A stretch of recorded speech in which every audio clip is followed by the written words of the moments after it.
தேவ சமூகத்துக்கு வருகிறவர்கள் நம்ம பிரச்சனையை பார்க்க வேணாம், பிரச்சனை மத்தியிலே நம்மை உருவாக்கி நடத்துகிற இயேசு கிறிஸ்துவை நோக்கி நம்ம பார்ப்போம். இல்லையா சொல்லுவோமா? ஏன்னா அந்த தேவனால கூடாத காரியம் இல்லை.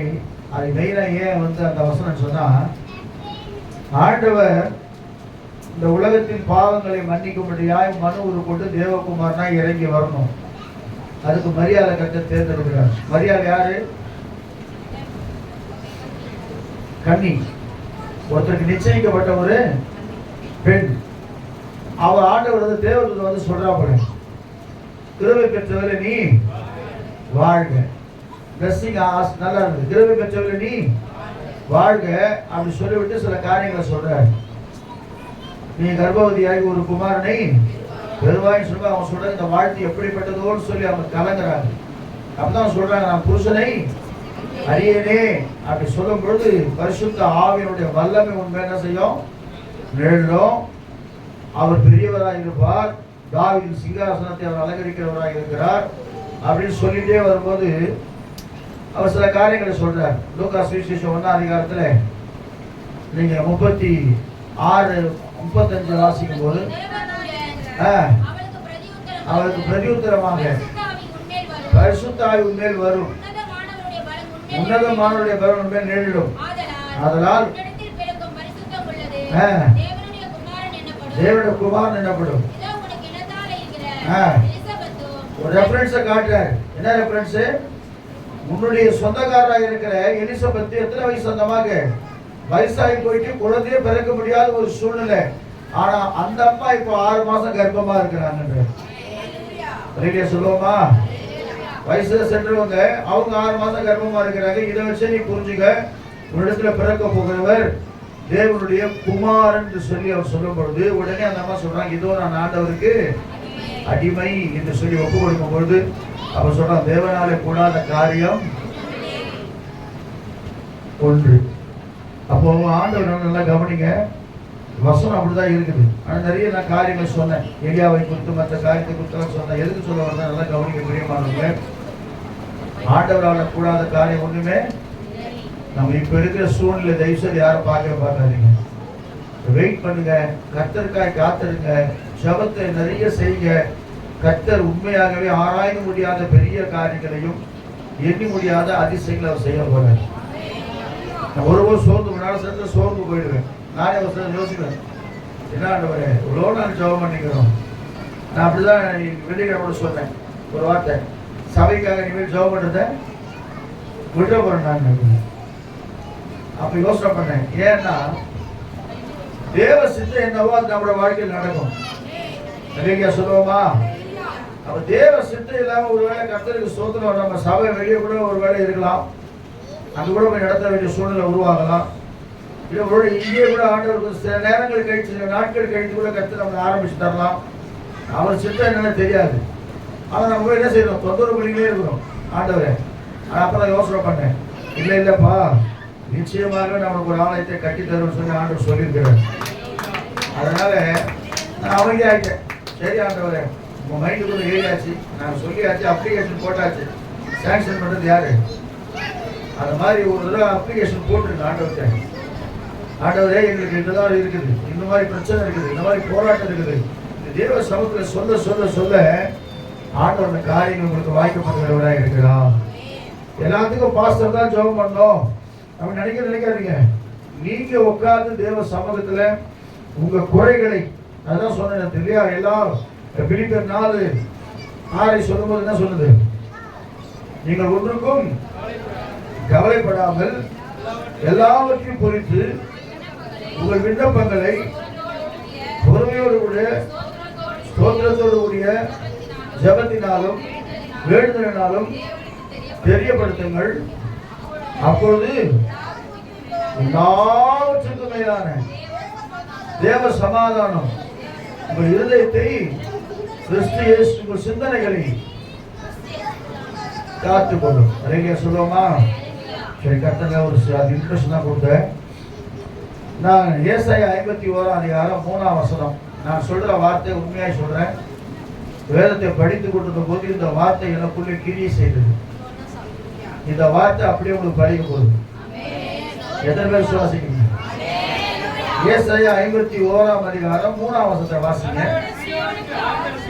முதல்ல ஆண்டவர் சொல்றாரு, கர்த்தர் சீயோனுக்கு ஆறுதல் செய்வார், அந்த பாழான ஸ்தலங்களை எல்லாம் தேர்தல் அடைய செய்து அதன் வனாந்தரத்தை ஏதேனை போலவும் அதன் அவாந்தர வெளியை கர்த்தரின் தோட்டத்தை போலவும் ஆக்குவார்.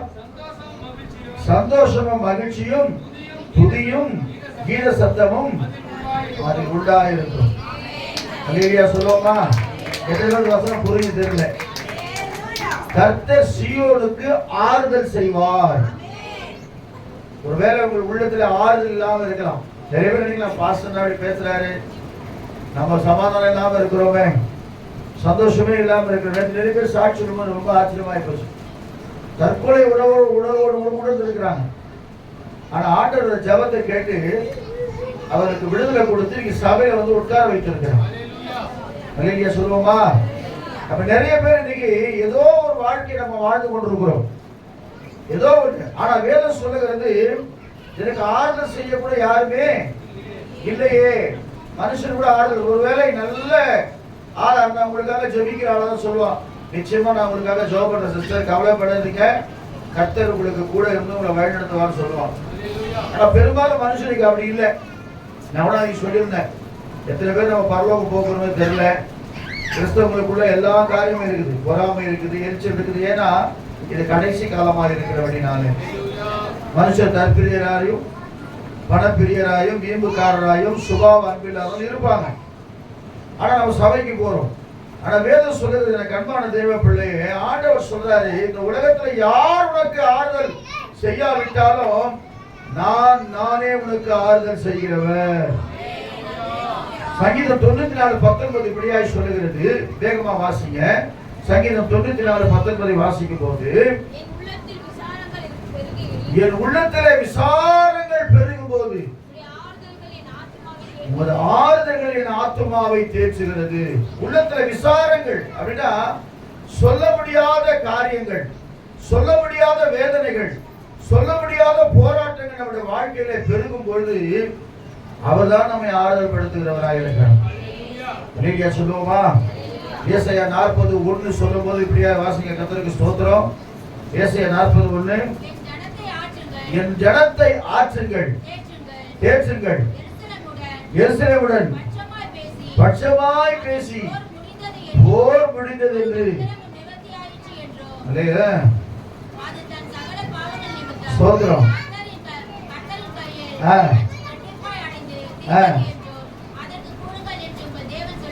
ஆமென். அல்லேலூயா சொல்லுவோமா? நான் விசுவாசிக்கிறேன், உங்க வாழ்க்கையில் இருக்கிற போர் முடிஞ்சிச்சு. போர் முடிஞ்சா என்ன வரும்? சமாதானம் வரும். போர் அங்கே நடந்ததுக்கு தெரியுமா?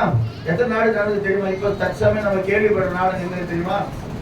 எல்லாம் சொல்லுங்க. நீங்க உலகத்துல இருக்கீங்களா பாருங்க. உலக அறிவு இருக்குதாங்க. Ukraine, Russia. Very good. அப்புறம் பாருங்க, இப்ப சொன்னபோது டக்கு சொல்றாங்க. உக்ரைன் ரஷ்யாவுக்கு இன்னும் முடியவே இல்லை. நினைச்சு தாக்கி கொண்டுதான் இருக்கிறான். ஏன்னா அவங்கிட்ட இருக்கிற நல்ல செழுமையான காரியத்தை இவன் கொள்ளடிக்கணும். அவன் பிசாசு நம்ம கிட்ட அப்படிதான். ஏதோ ஒரு காரியம் நமக்குள்ள இருந்தது, தேவனை பிரியப்படுத்துற காரியம், எப்படியாவது அவங்கிட்ட போர் செய்து கொண்டே இருந்தா. ஆனா ஆண்டவர் சொல்றாரு, போர் ஓய்ந்தது.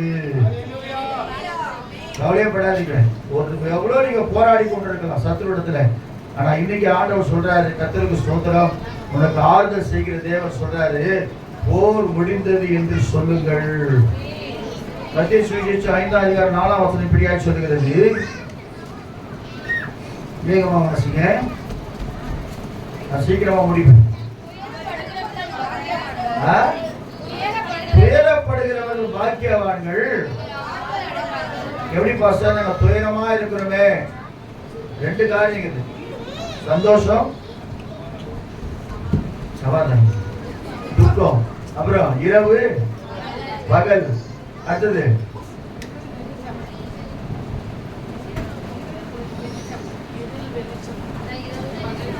இரவு பகல், சந்தோஷம் துக்கம், அப்புறம் அழுகை, சிரிப்பு. எப்படி ஆப்போசிட் சொல்லிக்கிட்டே போலாம். நல்ல சொல்லுவோமா? ஆனா ஆண்டவர் சொல்ற சுக வாழ்வு சீக்கிரத்திலே துளிர்த்து போகிறது. நல்ல சொல்லுவோமா?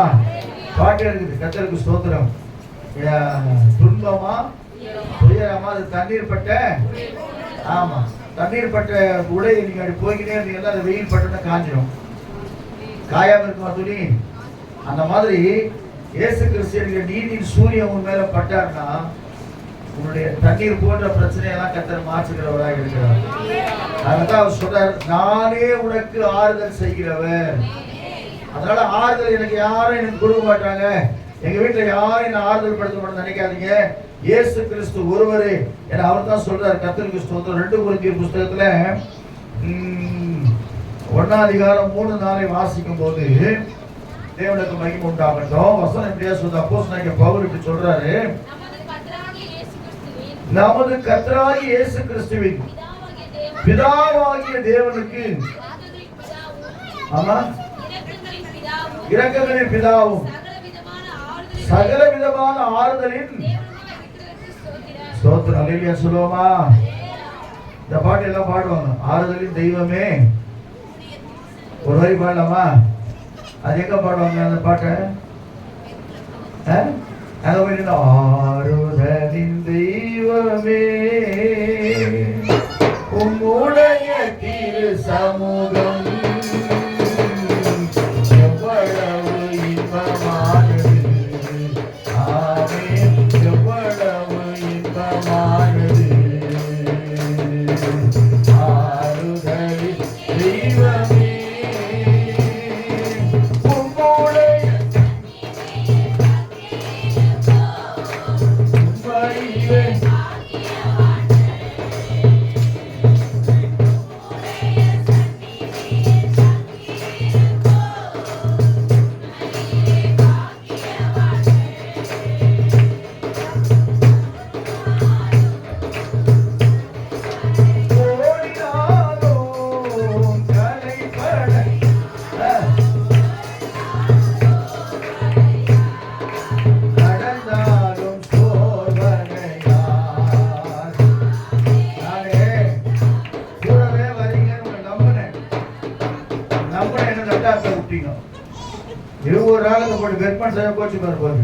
நம்ம பாட்டு இவங்க மாத்தி பாடுங்கிறாங்க.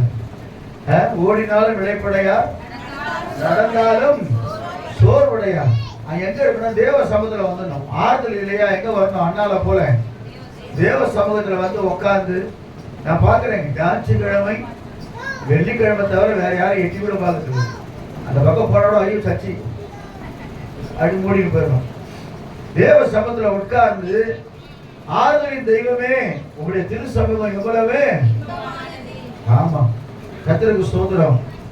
வேறொரு அவர் சொல்ற பாருங்க, வேறொரு 1000 நாள் வேறு இடத்துல வாழ்வதை பார்க்கணும், உங்களுடைய பிரகாரங்களில் தங்கியிருப்பதையே நாடுவே. கர்த்தருக்கு ஸ்தோத்திரம். அப்ப அந்த பாடல் பாருங்க, அவர் ஆறுதல் படுத்துகிற தேவனம். அப்ப கர்த்தர் சீயோனுக்கு ஃபர்ஸ்ட் ஆறுதல் செய்வார். யார் சீயோனே? நம்மதான் சீயோன். சீயோனுக்குள்ள தேவன் வாசமாக இருக்கிறார். ஒண்ணு. இரண்டாவது, அதன் பாழான ஸ்தலங்களை எல்லாம் தேர்தலை செய்வார். பாழான ஸ்தலங்களுக்கு யார காலையில் ஜெபம் பண்ணாங்க?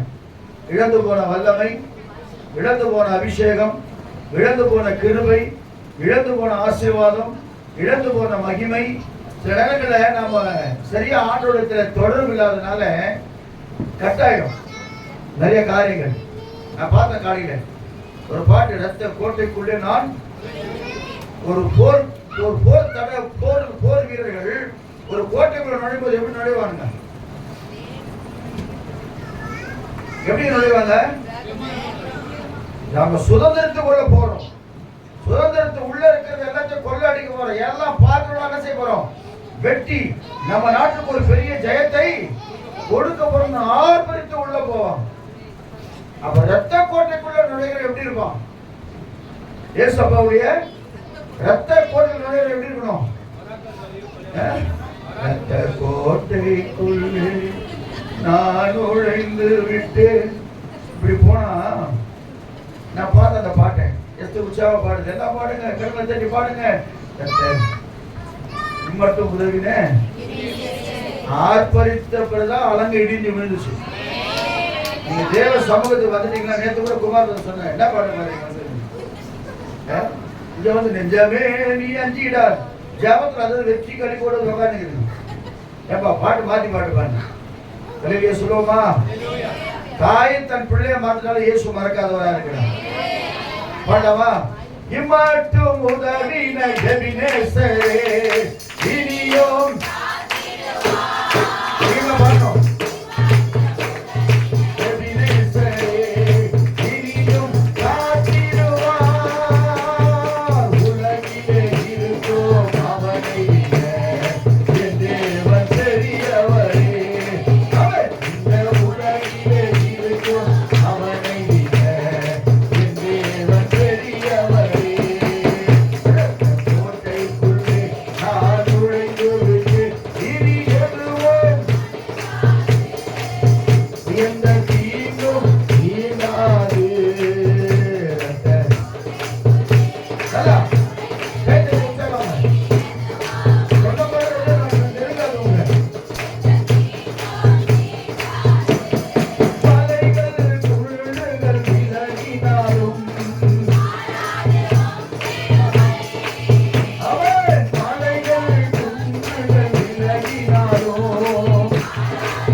பயங்கரமான ஃபயர்ல இருக்கிறாங்க. சொல்லுவோமா? எத்தனையோ நான் பிலீவரா இருக்கும் போது, விசுவாசியாக இருக்கும் போது ஒரு வருஷத்தை சொல்லுவாங்க, இன்னைக்கு இல்லாம பிரதர் நீங்க வந்து மைக்கு அது உள்ள வரும்போதே ஒரு காத்து உள்ள வர மாதிரி இருக்குதுன்னு பெருமைக்காக சொல்லுங்க. எனக்கு இரவெல்லாம் உபவாசத்தோடு ஜெபம் பண்ணி காலையில போய் மைக்கை பிடிச்சோம்னோம் அந்த அனாய்டிங் எப்படிதான் வருதுன்னு தெரியாது. ஜனங்க அப்படியே பைபிள்ல மெச்சு கிச்சு உருண்டு பிறந்து இருந்து ஒரு மாதிரி பண்ணி கிடப்பாங்க. எல்லாம் அப்புறம் சேர்லாம் கிடையாது, இந்த மாதிரி சேர்ல உட்காரவே மாட்டாங்க, கீழே தான் உட்காரணும். பேண்டு தான், வேற இன்ஸ்ட்ருமெண்ட்டே கிடையாது. பேண்டு அடிக்க அடிக்க ஜனங்க சும்மா உற்சாகத்தில் அப்படியே கைகளை காலில் அசைத்து பாடுவாங்க பாருங்க. அந்த கூடார மகிமையே ஒரு வித்தியாசமான மகிமை இல்லையா? சொல்லுவோமா? கொட்டாதான் சபா அப்பெல்லாம், இப்பதான் மாளிகை நம்ம எல்லாம் ஏசியெல்லாம் போடுறோம். அப்பெல்லாம் அந்த கொட்டாதான் நம்ம அந்த கொட்டாய்க்குள்ள இருக்கிற அந்த வல்லமை. நான் யோசிப்பேன், ஏன் தெரியுமா? காலையில் நம்ம சபைக்கு போகணும் அப்படின்ட்டு நைட்டெல்லாம் உட்காந்து ஜெபம் பண்ணி அப்படி உள்ள போக அவங்க சொல்லுவாங்க, நீ வந்து பாடும்போது தான் பிரதர் அவ்வளோ அனாயிட்டிங்கா இருக்குன்னு சொல்லுவாங்க. நானும் யோசிக்கிறேன், அதெல்லாம் எங்க போச்சுன்னு தெரியல. ஆண்டவர் சொல்றாரு, இப்போ பாழான ஸ்தலங்களை எல்லாம் தேர்தலை செய்ய போறாங்க. எதெல்லாம் என்னை விட்டு போயிடுச்சு சொல்றீங்களோ, தெய்வீக சுமை என்னை விட்டு போயிடுச்சு. அடிக்கடி எனக்கு வியாதி வந்து கொண்டே இருக்குது. நல்ல கவனிங்க, எனக்கு அன்பான பிரபு. நான் ஆரம்ப நாட்கள் ரொம்ப அழகா செழிப்பா இருந்தேன், எவ்வளோ பயங்கர ஸ்ட்ராங்கா இருந்தேன். இன்னைக்கு ரொம்ப நான் வீக்னஸா இருக்கிறேன். என் அழகெல்லாம் என்னை விட்டு போயிடுச்சு, என் அபிஷேகம் என்னை விட்டு போயிடுச்சு, என் வல்லமை என்னை விட்டு போயிடுச்சு அப்படின்னு சொல்லி நீ கலகி கொண்டிருக்கிறீங்களா? கர்த்தர் சொல்றார், பாழான ஸ்தலங்களை திரும்பவும் எடுத்து அவர் கட்ட போறார். சரியா சொல்லுவோமா? பாழான மண்மேடுகள் யாவும் பாராளும் வேந்தன் மனையாகும். எங்க பாழான இடமா இருக்குதோ அங்க ஒரு பெரிய மாளிகை கர்த்தர் உன்னை கொண்டு உருவாக்க போறார். எப்போ தேர்தல் செய்வாங்க. யார் தேர்தல் செய்கிற அந்த உலகத்துல ஒரு தேர்ச்ச ஒருத்தர் கிடையாது. இயேசு ஒருவரே தேர்ச்சுகிறவராக இருக்கிறார். யோவான் சுவிசேஷத்தில் சொல்லப்பட்டிருக்கிறது 14ஆம் அதிகாரத்திலே 16ஆம் வசனத்தை வாசிக்கும் போது, யோவான் 14:16 வாசிங்க. அப்பொழுது யோவான் 14:16 நான் பிதாவை வேண்டிக் கொள்வேன், அப்பொழுது என்னென்றைக்கும் உங்களுடைய கூட இருக்கிற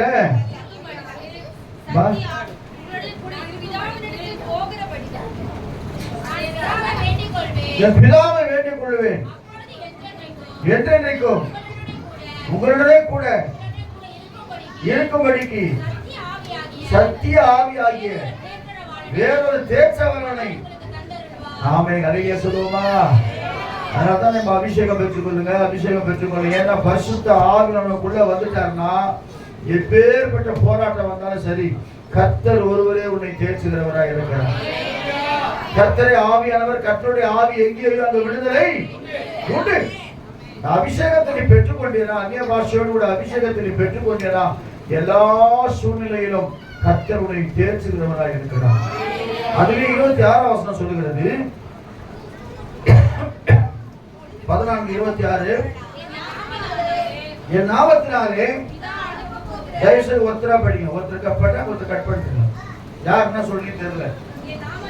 என் நாமத்தினாலே பிதா அனுப்ப போகிறேன் பரிசுத்த ஆவியாகிய தேர்ச்சுகிறவரனை எல்லாவற்றையும் உங்களுக்கு போதித்து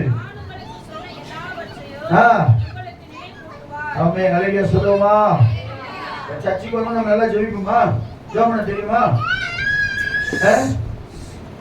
நம்ம கூட சொல்றது சொன்னா சாட்சி பரமண்டல ஜெபம் மட்டும்தான். பரமண்டலத்துக்கு எங்கள் பிதாவே உங்களுடைய நாமம் பரிசுத்தப்படுவதாக, உங்களுடைய ராஜ்யம் வருவதாக, உங்களுடைய சித்தம் பரமண்டலத்தில் செய்யப்படுவது போல நம்ம நினைச்சுக்கணும். இது ஆர்சி ஜெபம்னு சொல்லி இயேசுநாதர் சொல்லி கொடுத்த ஜெபம் அது. அழகிய சொல்லுவோமா? ஒரு சில சபையில இதை பண்றாங்க, ஒரு சபையில பண்றாங்க. கடைசி முடிய போது விசுவாச பிரமாணம் வந்தது. அதை படிச்சுட்டு இந்த காரியத்தை சொல்லணும். பரமண்டலத்துக்கு பிதாவே உங்களுடைய நாமம் பரிசுத்தப்படுவதாக, உங்களுடைய ராஜ்யம் வருவதாக, உங்களுடைய சித்தம் பரமண்டலம் செய்யப்படுவது போல பூமியில் செய்யப்படுவதாக. அப்புறம் அண்ணன் வேண்டிய எங்கள் ஆதாரத்தை இன்று எங்களுக்கு எங்கள் கடனாளிகளுக்கு நாங்கள் மன்னிக்கிறது போல மன்னியும். எங்களை சோதனைக்கு உட்படா பண்ணாதபடிக்கு ராஜ்யம் வல்லமையும் மகிமையும் என்னென்றைக்கும் உங்களுடைய ஆமென் அப்படிதான் சொல்லி அதுக்கப்புறம் என்ன பரிசுத்தாவின் என்ன செய்யறாரு? பரிசுத்தாவின் உள்ள வரும்போது நாம வார்த்தைகளை சொல்லி ஜெபம் பண்றோம், அந்நிய பாஷை பேசுறோம், நம்மளை பாட வைக்கிறார். எல்லாம் பொறுப்பது பாட்டு மைக்கோட வந்துட்டோம் இல்ல, ஆவியானவர் உன்னை தேர்ச்சுகிறவராக இருக்கிறார். வேதனையோடு இருக்கும் போது அதான் ரோமருக்கு நிருபம் 8ஆம் அதிகாரத்தில் 26ஆம் வசனம் எப்படியாய் சொல்லுகிறது, அந்தபடியே ஆவியானவரும் நமது பலவீனங்களை நமக்கு உதவி செய்வார். நாம் ஏற்றபடி வேண்டிக் கொள்வது என்னதென்று அறியாமல் இருக்கிறபடியால் ஆவியானவர் தாமே பெருமூச்சங்களோடு நமக்காக வேண்டுதல் செய்கிறார். நம்ம சபை ஆரம்பத்துல காத்திருப்பு கூட இருந்துச்சு. காத்திருப்பு சனிக்கிழமை உட்கார்ந்து பாட்டு பாடி ஜெபம் பண்ணிக்கிட்டே இருப்போம். எத்தனையோ பேர் அபிஷேகம் பெற்றிருக்கிறாங்க. அன்னைக்கு இங்க அதெல்லாம் கிடையாது. ஞாயிற்றுக்கிழமை கூட பாக்குறேன், பெரிய பெரிய சபையில கூட 10 பேர் தான் உட்காந்துக்கிறாங்க ஈவினிங்ல. ஏன்னா என் ஜனங்களுக்கு பின்னாடி போச்சு எல்லாமே. அதை தட்டுறாங்க, யூடியூப்ல வருது. ஒரு சிலர் சொல்றாங்க தசமம் கொடுக்காத, இங்க போவாத, அங்க போவாத. அதை கேட்டு ஜனங்க ஓ அப்படிலாம் இருக்கா உபதேசம்? உபதேசத்தை கர்த்தருக்கு சோதனை நல்லா கவனிங்க. தேவனுக்கு மகிமை உண்டாக சொல்லுகிறேன். சபையில தான் நல்ல உபதேசம் கிடைக்கும். யார் உங்களை கண்டித்து போதித்து புத்தி சொல்லுகிறார்களோ அங்கதான் நீங்க வளர முடியும். வலிய சொல்லுவோமா? பரிசுத்த ஆவி நம்முடைய பலவீனங்களை நமக்கு உதவி செய்ய வல்லவர். இன்னொரு வசனம் வாசிக்க, யோவான் சுவிசேஷம் 15ஆம் அதிகாரத்திலே 26 வாசிக்கும் போது, சீக்கிரம் வாசிங்க. பிதாவிடத்திலிருந்து நான் உங்களுக்கு அனுப்ப போகிறேன்.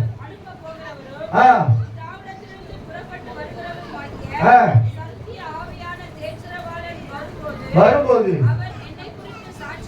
என்னை குறித்து சாட்சி கொடுப்பார். இருக்கிறபடியால் இருப்பீங்க. அழகிய சொல்லுவோமா?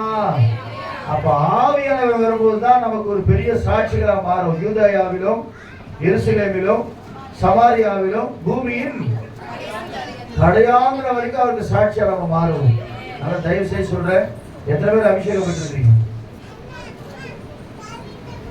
அபிஷேகம் எத்தனை பேர் பெற்றிருக்கீங்க? இயேசு கிறிஸ்து வரும்போது நீங்க தயவு செய்து ரொம்ப யோசிக்க வேண்டிய விஷயம்.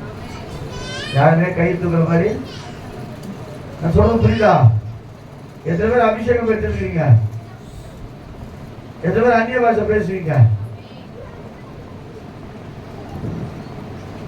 சில பேர் கை தூக்கி டிஸ்கஸ் பண்ணிக்கிறாங்க ரெண்டு பேர் பின்னாடி. அப்படின்னா என்னன்னு தெரியல. அப்படியா அப்படியா ஏன் பாஸ் ஏன் கை தூக்குறேன்? கை தூக்கு வைக்க கிடையாது. என்னோட நான் கை தூக்குறேன். நான் அபிஷேகம் பெற்றிருக்கிறேன். உடனே எனக்கு வெக்கமாக நான் என்ன போய் கேட்கிறேன். நான் யாரும் தெரியுமா பார்த்து இயேசு முன்னாடி ஒன்றும் கிடையாது. உன்னை நிறுத்த வச்சுக்கிறாரு அவர். அப்படிங்க சொல்லுவாமா? சில பேர் நான் எங்கே போனாலும் கடைசியாக தான் உட்காருவேன். முன்னாடி உட்காரவே மாட்டேன். ஃப்ரெண்ட்ல வந்து எப்பவுமே உட்கார மாட்டேன். கத்தருக்கு சோத்திரம். பாஸ்டர் பெருசுகளை விட சில நேரத்தில் இறங்கி போய் பின்னாடி உட்காந்து பிரசவம் பண்ண கேட்பேன். சின்னவங்க எனக்கு சின்ன வயசு ஆளுங்க பிரசவம் பண்ணாலும் சரி, கொஞ்சம் வந்து வருஷம் பண்ணாமல் ஏழு கையை அசிருப்பேன். உட்காந்து பலவீனமா இருக்கும். அப்படியே கைகளை அசிட்டு உட்காருவேன். சொல்ல உட்கார் பத்து உட்காருன்னா தேவனை மையப்படுத்த நான் வந்திருக்கேன். யார? ஆண்டவர் தான் நமக்கு முக்கியம். யார் பண்றாங்கன்னு முக்கியம் கிடையாது. யாரை கொண்டு கத்தர் பேசுவார்? கழுதை கொண்டு கத்தர் பேசியிருக்கிறார். பேசினாரா இல்லையா? பிள்ளையம் தீர்க்கதரிசிய கழுதை கொண்டு கத்தர் வச்சிருக்கிறார். உங்களை கொண்டு கத்தர் பேசுவார். அல்லையா சொல்லுவோமா? நீங்க சாதாரணமா இருக்கலாம். சில பேர் ஜெபம் பண்ணும்போது உங்க மூலமா தீர்க்கதரிசன ஆவி வரும், வசனங்கள் வரும். கத்தர் உங்களை கொண்டு பயன்படுத்தி சொல்லுங்க. பலவீனமான பாண்டமா இருக்கலாம். பவுல் பலவீனமான தான். ஆனா அவர் கைகளினால கத்தர் அநேக அற்புதங்களை செய்தார். அல்லையா சொல்லுவோமா? அப்ப அவர்தான் சொல்றார், பரிசுத்த ஆவியானவர் ஒருவரே உங்களை தேர்ச்சுகிறவராக இருக்கிறார். 16 அதிகாரம் 7ஆம் வசனம் சொல்லுகிறது. வேகமா வாசிங்க. அப்ப இவ்வளவு பேர் கை தூக்க மாட்டீங்க. உண்மையை சொல்லுகிறேன், நான் போகிறது உங்களுக்கு பிரயோஜனமாக இருக்கும். நான் போகாது இருந்தால் தேர்ச்சலவாளன் இடத்துல வரார். நான் போவேனே ஆகிய அனுப்புவேன். அவர் வந்து நல்ல கவனிங்க. பாவத்தை குறித்து நீங்க பாவம் செய்யும் பொழுது உங்களுக்குள்ள ஒரு பயம் வரும். பயம் வந்தா நீங்க பரிசுத்த ஆவியானவர் கூட இருக்கிறீங்கன்னு சொல்லி அர்த்தம். பாவத்தை குறித்தும் நீதியை குறித்தும் நியாய தீர்ப்பை குறித்தும் உலகத்தை கண்டித்து உணர்த்துவார். அதான் பரிசுத்த ஆவியானவர். பாவம் செய்யும் போது சொல்லுவார், மகளே மகனே நீ செய்யறது தப்பு இல்லையா? நீ செஞ்சுட்டு வந்து லாபம் வந்து உட்காருறியே, இது தப்பு இல்லையா? இந்த பாவத்தை நீ செய்யாதே அப்படின்னு. ஏன்னா நியாய தீர்ப்பு காத்து கொண்டிருக்கிறது, நரகம் காத்து கொண்டிருக்கிறது, அக்கினியும் கந்தகமும் எரிகிற கடல் காத்து கொண்டிருக்கிறது. ஏன்னா கடைசி நாட்களில் வேதம் சொல்லுகிறது. வெளிப்படுத்துற விசேஷத்துல வாசிக்கும் போது யாரெல்லாம் எங்க போவாங்கன்னு இல்ல. 21ஆம் அதிகாரமா வெரி குட் வாசிங்க மாதவசந்த.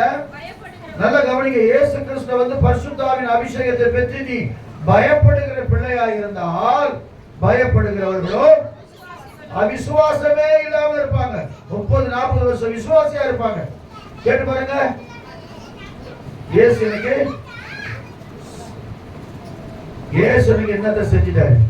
இயேசுனுக்கு உனக்கு என்ன செய்யணும்?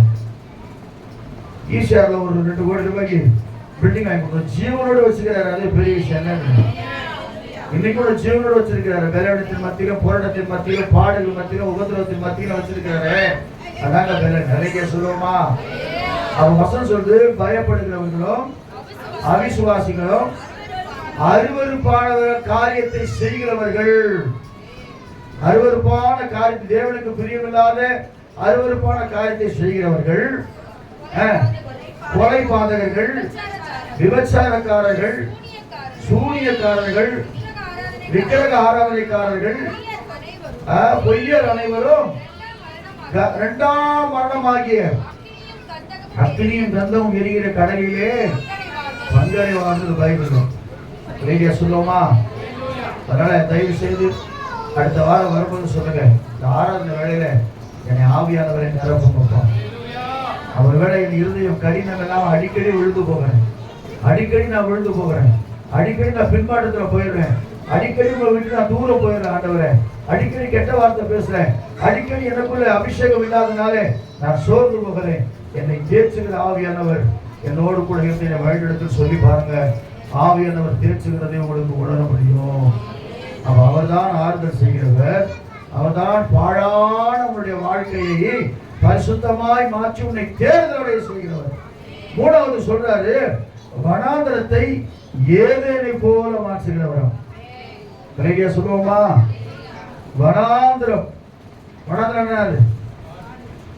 ஒன்றுமே இல்லாத ஒரு பாலைவனம், யாரும் உதவி செய்ய முடியாத ஒரு இடத்துல நீ இருக்கலாம். நீங்க எத்தனை பேர் அப்படி இருக்கிறீங்க? கையை தூக்குறவங்க தைரியசாலிங்க, கையை தூக்காதவங்க பயந்தாமொழிகளுக்கு லைஃப் கிடையாது. யாரும் எனக்கு உதவி செய்ய முடியாத நிலைமையில இருக்கிறேன்னு சொல்றவங்க சொல்றேன். இப்ப சொல்றேங்க, நான் திரும்ப சொல்றேன், கர்த்தருக்கு ஸ்தோத்திரம். ஆண்டவர் சொல்றாரு, வனாந்தரத்தை ஏதேனை போல மாற்றுகிறவர்கள். வேத சொல்லுகிறது வாசிக்க, கர்த்தருக்கு ஸ்தோத்திரம். ஏசாயா புஸ்தகம் 35ஆம் அதிகாரம் 10ஆம் வசனம் 1-2 முதல்ல வாசிங்க. 1-2 வாசிங்க. வனாந்தரமும் வறண்ட நிலமும் மகிழ்ந்து கடுவெளி கழித்து புஷ்பத்தை போல செழிக்கும், அது மிகுதியாய் செழித்து பூரித்து பாடும் தேவனோனின் மகிமையும்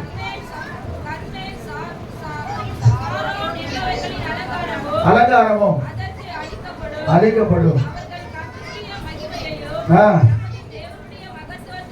காண்பார்கள்.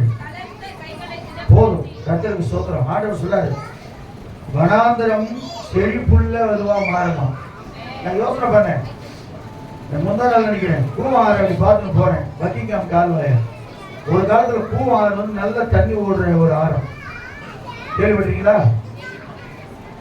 அங்கதான் எல்லா போக்குவரத்தும் நடக்குமா. நீங்க சிந்தாரிப்பட்ட போய் பார்த்தீங்கன்னா துறை அங்கே நிற்க துறை கட்டி வச்சிருக்கோம், ஒவ்வொரு பேர் போட்டு ஒவ்வொரு இது. அப்ப என்னன்னா அவ்வளவு ஒரு செழிப்பான இடமா இருந்த இடம் இன்னைக்கு என்ன இப்போ பூவனால மெட்ராஸுக்காரங்க உட்காந்து தெரியல கூவத்தில் தெரியல நம்ம கிண்டல் பண்றாங்க. மற்ற ஒரு காரணம் மெட்ராஸ் ஐயோ அந்த பூ பக்கம் போகவே. ஆனா ஒரு பக்கத்துல பைசானவங்க சொல்றாங்க, நம்ம சர்ச்சுக்கு ஒரு ஐயா வருவார், சொல்லுவாரு, ஐயா நாங்க தாயா குளிச்சுட்டு சிம்சனுக்கு வேலைக்கு போகணும், அவ்வளவு சுத்தமான தண்ணி அது, அதான் நிறைய பேர் குடிப்பாங்க.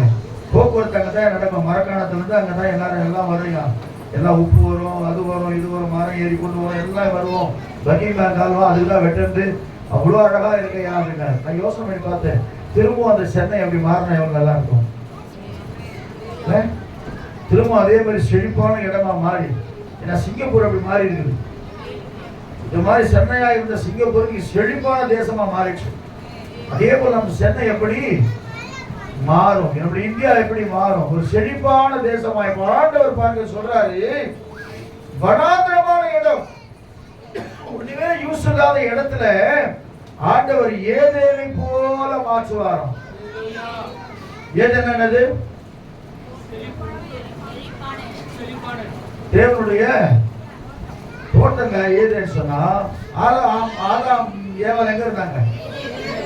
அதுக்குள்ள இல்லாத மரமே எல்லா பழமும் சொல்றார், எல்லா கனிகளையும் புசிக்கலாம், ஆனா நடுவில் இருக்க கனியை மட்டும் புசிக்க கூடாதுன்னு சொல்றாரு. அப்ப என்னன்னா எல்லா விதமான ஆசீர்வாதங்களும் நிறைந்த ஒரு இடம் தான் ஏதேன்.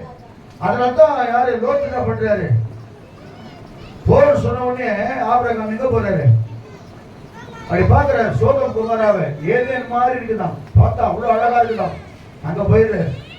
எனக்கு அன்பான தேவ பிள்ளை, இன்றைக்கு அவர் சொல்றாரு, வனாந்திரமான, ஏன்னா வனாந்திரத்துல கர்த்தர் அற்புதம் பண்ணுவார். எத்தனை விசுவாசிக்கிறீங்க? இன்னைக்கு வனாந்திரமா இருக்கிறியா, உன் வாழ்க்கையில கர்த்தர் அற்புதம் பண்ண போறேன். யாத்திராகமத்தின் புத்தகம் 15ஆம் அதிகாரம் 22, 23, 24 வாசிக்கும் போது வேகமா வாசிங்க. கர்த்தருக்கு ஸ்தோத்திரம். இஸ்ரவேல் புத்திரர் சமுத்திரத்தின் நடுவாக போனார்கள். 23, 15, 23. அவர்கள் மாராவிலே வந்தபோது, மாராவின் அதுக்கு மேல வசனம் 22 வாசம். பின்பு மோசே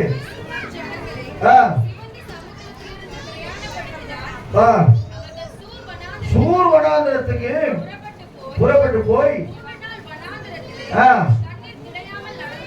ஆமென் மாராவிலே வந்தபோது மாராவின் தண்ணீர் கசப்பா இருந்தது,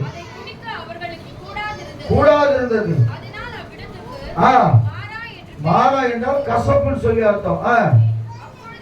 அப்போ ஜனங்கள் மோசேக்கு விரோதமாக முறுமுறுத்து என்னத்தை குடிப்போம்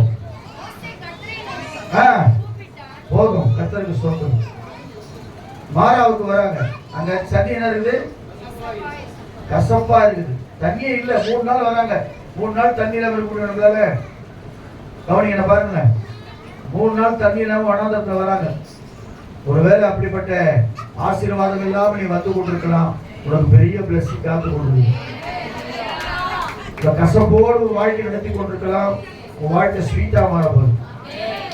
அல்லேலூயா. கசப்பான உன் வாழ்க்கையை மதுரமாய் கர்த்தர் மாற்ற போகிறார். மாறாவின் நீரை என்னோடு மாறாவின் நீரை தேனாக மாற்றும் என்னோடு தேவானாகி நான் விசேஷித்தவன்.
வனாந்திரமா இருக்குது.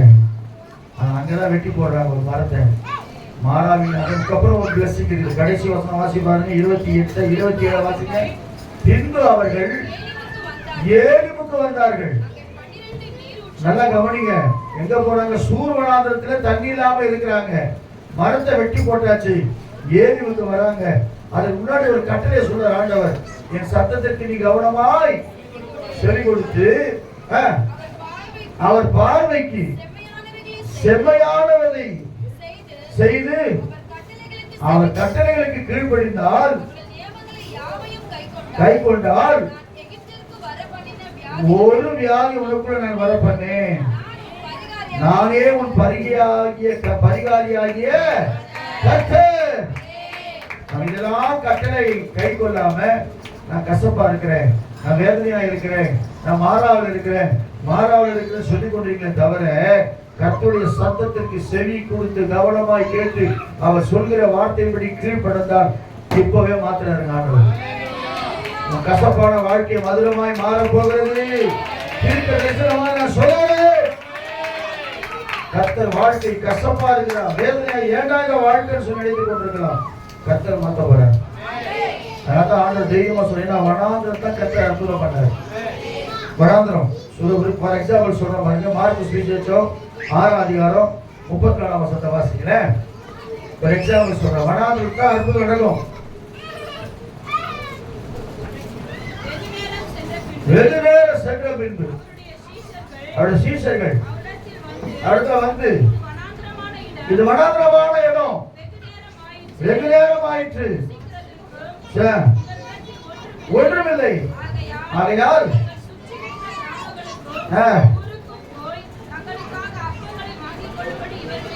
அணுகிவிடும். சீசர்கள் பாருங்க, நிக்கிறது யாரு கூட? சர்வ வல்லம் இல்ல தேவன். அவருக்கே சொல்றாங்க, ஆண்டவரே இது வனாந்திரமான இடம், நேரம் ஆயிடுச்சு, முதல்ல இவ்வளவு பசி நினைக்கிறேன், நேரம் ஆயிடுச்சு ஆண்டவரே, இவங்க என்ன பண்ணுங்க, அனுப்பிடுங்க, அங்கே என்ன போய் வாங்கி சாப்பிட்டு போட்டோம். அப்படி வாங்கணும்னா 300 பணம் கொடுத்தா கூட என்ன செய்ய முடியும், 200 பணம் கொடுத்தா கூட பத்தாது. ஏன்னா ஒவ்வொருத்தரும் எவ்வளவு சாப்பிடுவோம் தெரியாது. அதனால என்ன செய்யுங்க, அனுப்பிடுங்க. ஆனா ஆண்டவர் சொல்றாரு, நீங்களே அவர்களுக்கு போதினம் எப்படி கொடுக்க முடியும்? படிக்கிறாங்க. ஆனா யோவான்ல போட்டுருக்குது, ஒரு சின்ன பையன் 5 அப்பமும் 2 மீன் வச்சுக்கிறாங்க. எவ்வளவு உஷாரா போய் கண்டுபிடிச்சு அவனுக்கு பிடிக்க வந்துடுறாங்க. அவன் ஏதோ பாவம் வச்சுருக்கான், ஃபர்ஸ்ட் ஆண்டவருடைய பிரசங்கத்தை கேட்க வந்துக்கிறோமே, அவன் சாப்பிட சின்ன கொடுக்குறாங்க, வாழ்ந்ததுதான் கொடுக்குறாங்க. ஆண்டவர் சொன்னாரு, எல்லாரையும் உட்கார வைக்கிறாங்க, கவனிங்க, எல்லாரும் வந்துடுவியா, வரிசையா உட்காருங்க. உட்கார வைக்கிறாரு, வானத்தை நோக்கி அண்ணாந்து பார்த்து ஸ்தோத்திரம் பண்றாரு, எடுக்க வந்து கொண்டாரு. முன்னாடி சொன்னது வனாந்திரமான இடம், நேரம் ஆயிடுச்சு. நல்லா கவனிங்க, உங்க வாய் அதான் சொல்லும், என் வாழ்க்கை வனாந்திரமா மாறி போச்சு, இனி என் வாழ்க்கை செழிக்காது, செழிக்கும். வனாந்திரத்தை ஏதேனை போல மாற்றுகிற தேவனோடு கூட இருக்கிறார். நான் இருக்கிறவராகவே இருக்கிறேன்னு சொல்லுகிற ஆண்டவர் உன் கூட இருக்கிறபடினாலே நீ பாடுறல பாடு, என் கூடவே இரும். ஓ இயேசுவே, நீ இல்லாமல் என்னால வாழ. அதெல்லாம் அவர் கேட்கலையா? நீ படுற, நீ விடுகிற கண்ணீரை அறிந்திருக்கிறார், நீ படுகிற வேதனை அறிந்திருக்கு. இஸ்ரவேல் ஜனங்கள் கூக்குரட்டது யாரு கேட்டது இல்லையோ, ஆனா கர்த்தர் கேட்டது. அவர் இறங்க நான் இன்னைக்கு சொல்றாரு, வனாந்திரமான வாழ்க்கை பாருங்க. அந்த இடத்துல 5 அப்பத்தில் 2 மீன் என்ன செய்யறாரு, 5000 பேர் சாப்பிடுறாங்க. மீதியான துடிக்க எவ்வளவு எடுக்காங்க? ஏன் 12 பேரு? முதல்ல புலவீங்களா, முதல்ல நீங்க எதுவும் போட 12 கூட ஆளாளுக்கு எதுவும் போட போட அப்படி. அப்ப அவங்க யோசனை பண்ணிப்பாங்க, ஆசீர்வதிக்கிற ஆண்டவர் நம்ம கூட இருக்கிறாரு. வனாந்திரத்துல அப்பவே இல்லைன்னா கூட கண்ணுகளை அப்பமா மாத்துக்கிற ஆண்டவர் நம்ம கூட இருக்கிறார். அலைய சொல்லுவோமா? அதனால திரும்ப சொல்றேங்க, அந்த கண்பான தேவ பிள்ளையே, உன் வனாந்திரம் ஏதனை போல மாறும், உனக்கு ஆறுதல் செய்வார். பாழான ஸ்தலங்களை தேர்ந்தடைய செய்து வனாந்திரத்தை ஏதேனை போல கர்த்தர் மாற்றி அவாந்திர வழியாக இருக்கிறது கர்த்தருடைய தோற்றம் போல ஒண்ணுமே இல்லாம அப்படியே வைத்துக் கொண்டிருக்கிற இடத்துல ஆசீர்வாதங்கள் முளைக்க போகிறது. நீங்க சொல்லுவோமா? காரியம் எப்படி இருக்கும் பார்க்கறதுக்கு? அதிக மரங்கள் செடியெல்லாம் என்ன இருக்கும், இருந்தா எப்படி இருக்கும்? பசுமையா இருக்கும். அந்த மாதிரி பசுமையா கர்த்தர் மாற்ற போறார். அச்சா, கடைசியா என்ன செய்யறாருன்னா, ஆண்டவரே அந்த வனாந்திரத்துல தான் மோசே தரிசனத்தை பார்க்கணும். யாரை பார்க்கற? ஆண்டவர் 3ஆம் அதிகாரத்துல 1ஆம் வசனத்துல வனாந்திரத்துல ஆடுகளை மேய்த்து கொண்டிருக்கும் போதுதான் ஆண்டவர் தரிசனம் ஆகிறார் அவனுக்கு.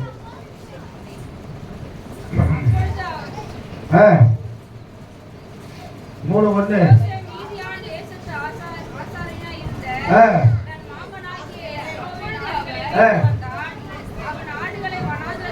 வனாந்திரத்துல ஆடுகளை மேய்க்கிற அவனுக்கு ஒரு நம்பிக்கை இருந்துச்சா, நம்ம பெரிய யாரு காடுகள், அதாவது ஆண்டோட பேச போறோம், ஆண்டர் நம்மளை கொண்டு இஸ்ரவேல் ஜனங்களை மீட்க போறோம் ஒரு நம்பிக்கை அவனுக்கு இருந்துச்சா? உங்களை உட்கார்ந்து கூட கர்த்தர் பயன்படுத்த போறாரு. ஆனா யாரை பயன்படுத்த சொல்ல முடியாது. உங்க நம்பிக்கை எல்லாம் உட்காந்துக்கலாம். நான் என்ன பண்ணணும் ஒன்றும் தெரியாதுங்க, நான் படிக்கலைங்க, அவருக்கு அதெல்லாம் தேவை, டிகிரிலாம் தேவை. எப்படியாப்பட்ட படிச்ச மோசை தூக்கி மாடு மேய்க்க விட்டாரு, ஆடு மேய்க்க விட்டாரு. இன்னைக்கு மோசை யாரு தெரியுமா? சாதாரணமானவன் இல்லை, பெரிய படிப்பாளி, சகல சாஸ்திரத்துல வல்லவன். அவனுக்கு எங்க விட்டாரு? வனாந்திரத்துல விட்டாரு. ஏன்னா வனாந்திரம் வந்தாதான் நம்முடைய வாழ்க்கையில நம்ம கற்றுக்கொள்ள வேண்டிய பாடங்கள் இருக்கு. எப்பவுமே செய்யப்பட்டா என்ன ஆயிடும்? யாரையுமே மதிக்க மாட்டோம், கற்றோட தர மாட்டோம். பிளஸிங் மட்டும் என்ன பண்ணுவோம்? எல்லாம் யார்கிட்ட, நான் யார்கிட்ட போக வேண்டிய அவசியமே எதுக்கு எனக்கு ஏசுனாரு, நானும் கோடி கோடியா வச்சுக்கிறேன். அப்புறம் மாட்டும் போது தான் தெரியும். கலிகில சொல்லுவோமா? ஆண்டவர் பாருங்க, வனாந்திரமான ஒரு சூழ்நிலையில தான் அங்க ஒரு பிளஸிங் வச்சுக்கிறார். யாருக்கு? மோசே 40 இயர்ஸ் கடந்து வரான், வந்தா பாக்குறான் ஒரு காரியம் இருக்குது. அங்க முச்சரியில அந்த தரிசனத்தை பார்க்கிறான். நீ இருக்கிற இடம் பரிசுத்த பூமி, உன் பாதரட்சைகளை கழட்டி போடு அப்படி சொல்லி தன்னை கர்த்தர் வெளிப்படுத்துறார். வனாந்திரத்தில் தான் உன்னை கர்த்தர் வெளிப்படுத்த போற. நீ இப்ப வனாந்திரமா இருக்கிறியா? ஜபத்தை விடாத, ஜபத்தை விடாதபடிக்கு ஜெபம் பண்ணி கொண்டே இரு. கர்த்தர் வெளிப்படுத்தி உனக்கு அற்புதத்தை செய்கிறவராக இருக்கிறார். ஏன்னா யாத்திராமத்தின் புஸ்தகம் 14ஆம் அதிகாரம் 11ஆம் வசனத்தை வாசி நாம் முடிச்சுடுவோம். வாசிங்க. கர்த்தருக்கு ஸ்தோத்திரம். நன்றியும் நோக்கி எகிப்திலே பிரேத குழிகள் இல்லை என்று சொல்லியா? வனாந்திரத்தில் எங்களை சாகடிக்கும்படியாக வந்தீர்கள். பண்ணினது என்ன? என்ன?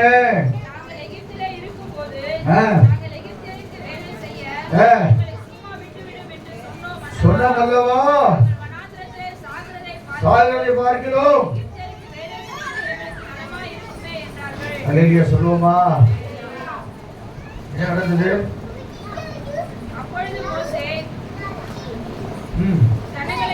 நோக்கி பயப்படாதீங்க, ரட்சிப்பை பாருங்கள், எகிப்தியரை என்று காண மாட்டீர்கள். கர்த்தர் உங்களுக்காக யுத்தம் செய்வார், நீங்கள் சும்மா இருப்பீர்கள். என்ன சொல்றாங்கன்னா, இந்த மாதிரி நன்றி இல்லாத வார்த்தையெல்லாம் பேசாதீங்க. சொல்றோம் இல்லையா, எத்தனை நன்மைகள் எனக்கு செய்தீர் அப்படின்னு சொல்லிட்டு ஏதாவது நம்மளோட சக்சஸ் ஆகணுச்சுங்க, இந்த ஆண்டவத்தை வந்து என்ன போகுது? எவ்வளவோ நாள் ஜெபம் பண்ணேன், ஏன்டா வந்தனுக்கு எனக்கு நான் பாட்டு சீரியல் குடிச்சுன்னு தப்பாச்சு தண்ணி குடிச்சிட்டு ஜாலியாக ஞாயிற்றுக்கிழமை கொண்டாடி எல்லாம் சினிமாவுக்கு போயிருப்பேன். இழுத்துட்டு வந்து உட்கார வச்சு நாத்தான கொடுக்க வச்சு என்னை பரிசுத்தமாக மாற்றிட்டு என்ன அப்படி பண்ணுறாங்களே அப்படின்னு ஒரு வேலை நினச்சின்னு இருந்தீங்களா? திரும்ப சொல்கிறேன், இந்த வாழ்க்கை பரிசுத்த வாழ்க்கை பரலோகத்துக்கு கொண்டு போகிற வாழ்க்கை. உலகத்து வாழ்க்கை இந்த வாழ்க்கையோட முடிஞ்சு போயிருக்கு. அவதான் ஃபைட் க்ளோஸ் பண்ணப்படும். ஆனால் இந்த வாழ்க்கை இயேசு கிறிஸ்துவோடு இருக்கிற வாழ்க்கை பரலோகம் வரைக்கும் உன்னை கொண்டு செல்லும். அதுலயே சொல்லுவோமா? பரலோகம் வரைக்கும் கொண்டு சென்று அவரோடு கூட இருந்து நீ ஆளுகை செய்யபடியாக மாறுவாய். அதற்காக தான் இந்த தியாகம், அதற்காகத்தான் இந்த பரிசுத்தம், அதற்காகத்தான் இந்த உண்மை, அதற்காகத்தான் இந்த ஜெபம், அதற்காகத்தான் இந்த விசுவாசம். இதெல்லாம் ஏன் ஒரு கர்த்தர் கொடுக்கிறாருன்னா, அவரோடு கூட இருந்து நீ ஆளுகை செய்ய போற. அல்லேலூயா சொல்லுவோமா? சொல்றாங்க. அப்பதான் ஆண்டவர் பெரிய செங்கல் 2 விளக்கும்படி செய்தார். அல்லேலூயா சொல்லுவோமா? அப்பதான் அடுத்த வசனம் சொல்லுது, சந்தோஷமும் மகிழ்ச்சியும் துதியும் கீத சத்தமும் அதில் உண்டாயிருக்கும். என்னன்னது? சந்தோஷம், மகிழ்ச்சி, துதி, கீத சத்தம், நாள் தானா? இதெல்லாம் வாழ்க்கையில் உண்டாக போகுது. வனாந்திரம் மாறிட்டா என்ன ஆயிடும்? செழிப்புக்குள்ள வந்துடும். அதனால தயவு செய்து பயப்படாதீங்க, சந்தோஷமா இருங்க. கர்த்தர் உங்களை ஆசீர்வதிக்கிறவராக இருக்கிறார். உன்னை ஆறுதல்படுத்தி உனக்கு தேர்தலை செய்து உன்னுடைய வனாந்திரமான வாழ்க்கையை ஏதனை போல மாற்றி உனக்கு திரும்பவும் பிளஸிங்கை தந்து பாழான காரியத்தெல்லாம் மாற்றி ஒரு புதிய சிருஷ்டியா. இப்ப ஐயா ஜோபு சொன்னார் இல்லையா, எனக்கு ஸ்பைனல் கார்டு என்ன சொன்னாரு? வலிக்குது இல்லையா? ஆர்டர் நினைச்சா புதுசா கொடுத்துருவாரு. அப்ப எப்படி இருப்பாரு? இங்கிருந்து எகிரி பாரு படியில இருந்து. வலிய சொல்லுவோமா? அல்லேலூயா சொல்லுவோமா? செய்வாங்க செய்ய மாட்டாங்க. ஒரு புதிய இளைஞரை போல மாற்றுவார். காலேப் சொல்றான் 80 வயசு பையனுக்கு, ஆனா 40 வயசுல பலனுக்குள்ள இருக்குது. அதே ஆண்டவர் நீங்க சொல்றாரு, பாழானதெல்லாம் பயிர் நிலமாய் மாற்றி என்னை ஆசீர்வாதமுள்ள கருவியாய் மாற்ற போறேன். அவர் சத்தத்தை கவனமா கேட்டு அவர் பார்வைக்கு செம்மையானபடி செய்து அவர் சத்தத்திற்கு கீழ்ப்படிந்து நடப்பா என்று சொன்னார். எகிப்திற்கு வர பண்ணின ஒரு வியாதி உனக்குள்ள வர பண்ணேன், நானே உன் பரிகாரி ஆட்களை கட்டேன். அழகிய சொல்லுவோமா? அழகிய சொல்லுவோமா? இந்த அவர் மகிமைப்படுத்த போறார். அதான் இந்த வனாந்தரம். நான் திரும்ப சொல்றேன், யார் எப்படின்னு நீ தெரிஞ்சுக்கிறதுக்காக இந்த வனாந்தரத்தை உனக்குள்ள கர்த்தர் உண்டாக்கி இருக்கிறான். இப்பதான் யாரெல்லாம் தெரியும், யாரெல்லாம் நமக்கு உதவி செய்யறாங்க, யாரெல்லாம் நமக்காக ஜெபம் பண்றாங்க, யாரெல்லாம் நம்மோடு கூட இருக்கிறாங்க, யார் நம்மகிட்ட பட்சமா பேசுறாங்க. ஏன் இந்த வனாந்தரம் வரும்போதுதான் மனுஷன் தன்னை உணர்வான். அதனால்தான் ஆண்டவர் கர்த்தருக்கு ஸ்தோத்திரம். துன்பமும் இன்பமும் மனுஷனுக்கு கூட மாறி மாறி இருக்க காரணம் தெரியுமா? துன்பம் வரும்போதுதான் அவன் யோசிப்பான், நம்ம எப்படியெல்லாம் இருந்தோம், எப்படியெல்லாம் யாருக்கெல்லாம் உதவி செஞ்சோம், என்னெல்லாம் காரியங்கள் செஞ்சோம். ஆனா இன்னைக்கு யார் நம்மள உதவங்க கைவிட்டுட்டாங்களே. ஆனா கைவிடாத இயேசு உனக்கோடு இருக்கிறான். சொல்லுவோமா? 5 அப்பமும் 2 மீனையும் பெருக செய்த தேவன் அல்லவா, 2 மீனையும் பெருக செய்த தேவன் அல்லவா, 1000 அற்புதங்கள் செய்பவர் நன்மைகளால் திருப்தியாக்குவார், தினம் நன்மைகளால் திருப்தியாக்குவார்.